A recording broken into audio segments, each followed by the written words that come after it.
In this video, I will show you how to create a TikTok Lite account. First things first, open the Google Play Store. Now in the search bar type TikTok Lite and select the app from the search results. Now click on install to download the app on your phone and make sure that your device has enough space and storage and a stable internet connection before downloading. Once the app is installed, click on open and you will be greeted with the home screen where you can browse videos.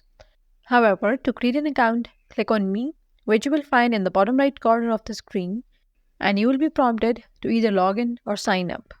So in order to create a new account, you have to sign up, and for this you will be given multiple options to sign up. You can use your phone number, email, or Google account. So select the method you prefer.